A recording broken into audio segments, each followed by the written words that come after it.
வாசிக்கிறீங்களா? பிரசங்கி 5:14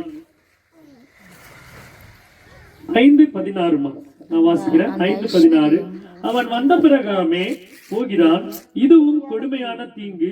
அவன் காற்றுக்கு பிரயாசப்பட்டதினால் அவனுக்கு லாபம் என்ன? அல்லேலூயா. ஐஸ்வர்யம் எப்படி போல தெரியுங்களா? அருமையா கத்த சொல்லுகிறார். காத்த போலையா? ஏமா காத்த பிடிக்க முடியுமா? என் பரணி காத்த பிடிப்பியா? பிரின்சி காத்த பிடிக்க முடியுமா? அம்மா பேர் என்னம்மா? கௌசல்யா. கௌசல்யா கௌசல்யாம்மா காத்த பிடிக்க முடியுமாம்மா? நம்ம கண்ணு முன்னாடியே இருக்கு, தேட கூட தேவையில்ல. காத்து எங்க இருக்கு? இன்னைக்கு அடிக்குதா? அது அடிக்குதா காத்து? நம்ம தேட தேவையில்ல, நம்ம கண்ணு முன்னாடியே காத்து இருக்கு. ஆனா பிடிக்க முடியுமா? ஏமா பிடிக்க முடியாது. காத்து நம்ம தேடவே தேவையில்ல, வருது, பிடிக்க முடியாது. அல்லேலூயா. கர்த்தர் சொல்லுகிறார், காற்று எப்படி போலதான்? ஐஸ்வர்யத்தை போலது.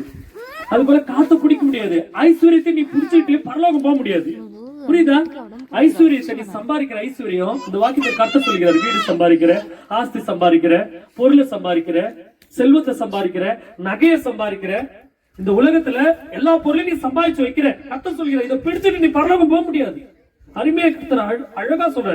அவன் வந்த பிரகாரமே போவான். நம்ம எப்படி வந்தோம்? நிர்வாணமா வந்தோம், நிர்வாணமா தான் போவோம். எதை சம்பாதிச்சாலும் மேல கொண்டு போவதில்லை. கர்த்தர் சொல்லுகிறார், நீ எப்படி வந்தியோ அது வந்த பிரகாரமே போவாய். ஆனா நீ என்ன பண்ற? காற்றை பிரயாசப்பட்டு பிடிக்கலாம்னு நினைக்கிற. அதுல உனக்கு லாபம் இருக்கா? காத்த பிடிக்கிறதால உனக்கு லாபம் இருக்கா? உனக்கு தெரிஞ்சுங்க, உங்களுக்கு சொல்றேன். நீங்க சுவாசிக்கிற காத்து இருக்கு இல்லையா, ஒரு 5 நிமிஷம் பிடிங்க, இல்ல கட்டிக்குங்க. நான் மூச்சே விட மாட்டேன். காத்த உள்ளுக்குள்ள பிடிக்க முடியும், பிடிக்கலாம். உள்ள போன காத்த நீங்க மூக்கையும் வாயும் கட்டி பிடிச்சிங்களா, என்ன ஆகும்? செத்து போயிடும், இறந்து போயிடுங்க, உயிர் போயிடும்.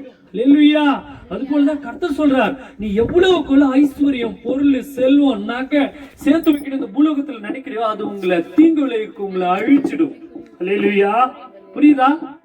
ஐஸ்வர்யம் காத்த போல கர்த்தர் எதுக்காக சொல்றாரு தெரியுதுங்களா? நீங்க சுவாசிக்கிற காத்த நீங்க பிடிக்கணும்னு நினைச்சீங்கன்னா செத்து போயிடுவீங்க. அது போல நீங்க சம்பாதித்த ஐஸ்வர்யத்தை நீங்க பிடிக்கணும் அப்படின்னு நினைச்சீங்க, ஒரு நாள் உங்களை அந்த ஐஸ்வர்யமே கொன்னுடும். அல்லேலூயா. அதுதான் கர்த்தர் சொல்லுகிறார், காத்த பிடிக்கணும்னு நினைச்சா உயிர் போயிடும். நீ பொருள் அதிகமா இந்த உலகத்துல ஆசைப்பட்டு சம்பாதிக்கணும்னு நினைச்சா அது கூட என்ன ஆகும்? உங்க உயிரை எடுத்துரும். சோ கர்த்தர் கொடுத்தா அது ஆசீர்வாதம்.